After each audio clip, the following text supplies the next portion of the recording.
yung marabuya din tayo ang mga case sa mga tao na access seizure. So, Ano sunod? i-check na natin yung case kasayang talibod ko lang yung mga grabe masaya. So, right now, tama-tama, Wala nandun pa. sa 911. So, ako ano siya ang employees. Ayun na mo, sir. Yes, sir. And that's all, Sir Trek. Thank you very much, Sir Butch. Okay. And since wala pa si Sir Jasper, kaya na tayo, Neil. At ang topic mo, Sir Neil, ay... Let's go! Charot. Okay! Bantay lang gani mas takat ka storya niyo. Sir, o ikaw di mo, i-pressure ko di mo ay. Ayoy, kasi ikaw mag-seizure ha, mas... Exactly my point. Sa kong pressure, sir, bako.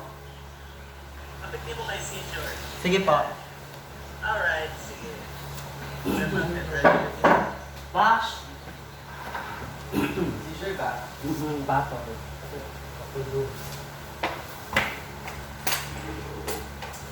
Wait lang, sir, ha?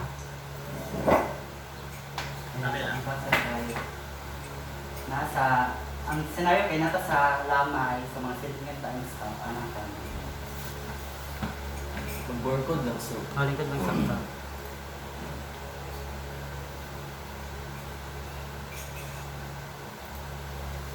Gusto na kong videohan ako self. So, naka-video ko. Hello po, good morning. Ano ba po? Ayan, so last week we were able to be familiarized with the concept of first aid with respect to being resourceful, gentle, empathic, tactful, and keeper. Now, I will show you what to do during an instance of seizure with respect to the primary survey, which is DRABC. So, the scenario herein is that nami sa lamay and presume na magsilingan me while my friend is playing tong its, yatake siya og seizure or gipatol siya. So herein, allow me to explain to you what is seizure. Seizure is a situation to which the transmission of electrical impulse in your brain has been disorganized, and thereby it causes involuntary movement of the muscle and of the whole body. It can be because of two factors within the neural transmission. It can be too much excitatory transmission or too little inhibitory transmission. And now, iatake ang pasyente o patol. On this scenario, we can see that the patient is... Sorry, kasi po, kung maklaro. Ayan. We can see that the patient is having a seizure attack. And with respect to the primary survey, we should first keep the patient away from danger. And that means we should remove stuff that could harm, like chairs, tables, fragile materials that can cause cuts when broken. Now, since we are able to secure the place, let's respond to the letter R to the patient, and though they're not unconscious, keep a good attention. And first thing when responding to seizure attack is to keep track of the time. Now it's 12:10. Now the patient is having a seizure, involuntary movement of the muscle that could cause harm, especially to his brain. Now we are trying to secure the brain, the head part of the patient, so that there dili siya magkabulog and stuff. Being resourceful, you can use cloth or towel. So since naman sa lamay dagag nga tulog sa kilid-kilid, na available na pillow. Wala, unsa man na siya. Gipatol siya, but don't worry.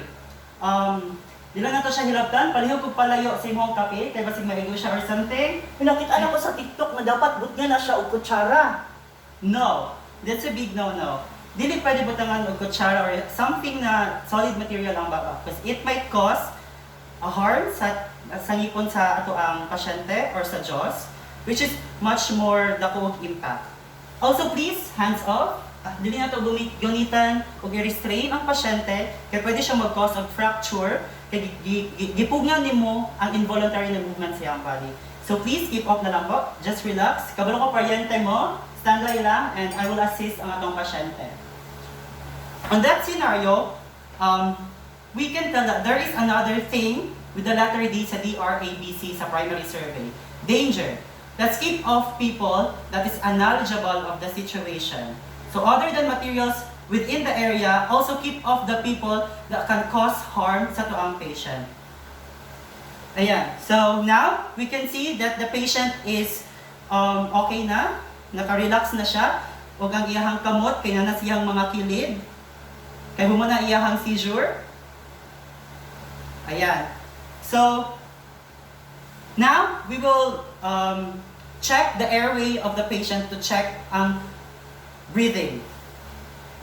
But as I do the checking of it, nibalik ang patol sa tong pasyente, nibalik ang patol sa pasyente, and I notice, just karon lang, na after 1 minute sa iyahang seizure, since na tao na nag-interfere, nawala sa kong attention, naaday guot na necklace sa iyahang liog, which can cause paglisod sa iyahang breathing. And this might be the reason nga na nag-seizure na po siya once again. So now, it is clearer o mas makahinga na ang patient. And since this is the second time na nag-seizure siya, this could be a sign of a severe seizure. Now, mangutan ako sa paryente sa ato ang pasyente. First time ba ni siya na nagka-seizure? Dili, ikaduha naman ata na niya. See. So since nagka-seizure na siya before, still, we need to call an ambulance. Sir, pwede ba kung mamalihog na magtawag ng ambulance? Wala pa akong cellphone pero na may payphone sa pikas tindahan at tuon sa anak ko. Palihog po, sir. Supposedly, if this is the first time na nag-seizure ang patient, it just take 10 minutes before tawag tag ambulance. But since nag-occur o balik ang seizure after the relaxation part, this could be severe. And now, before 10 minutes, nag-call na tawag ambulance. Sir, nana ba ang ambulance? Oo, padulong na daw sila. Okay. So let's wait for a few and let's observe the patient sa ang pasyente while waiting sa ambulance. Nana ba ang ambulance? Naano, sir? Exactly. Sir, natay pasyente dire, about 18 to 21 years old. Second time daw niya nag-seizure and it happened na nag-relax siya kagani pero nibalik yapon ng seizure. So I think there is something severe. I will give the floor to you po. Thank you so much. And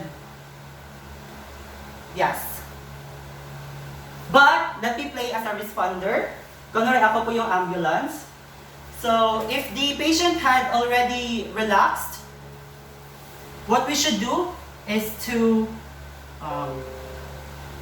put the left arm sideways, the right arm to the chest, recovery position from anatomical position. We only do this kunwari okay na po yung pasyente. Then we put the patient on a lying state. On this instance, we can secure na there is no tendencies of choking or vomiting of the patient. Why is that so? The position of the stomach in our guts has a greater space lying on the left side of the body. So now, let's check the patient. Breathing. So that's the RABC. Check for the next 10 seconds if the patient is breathing. Affirmative that the patient is breathing. Now let's just wait and still monitor the patient hanggang sa magka-conscious siya o balik. And afterwards, while waiting na mag-conscious o balik ang patient, we can check for injuries that occurred during siyang seizure. That could be fracture sa iyang tiil, fracture sa iyang rib, or bleeding sa iyang cheeks or tongue. And that's it. Thank you po. Nice one, sis. Okay, thank you very much. Exactly or go. Okay. Give me a minute muna bago ko i-finalize yung summary ng mga comments, Chocolate? then I will show it sa inyo. Okay! Thank you, sis. Ha? Online reaction. Screenshot ka.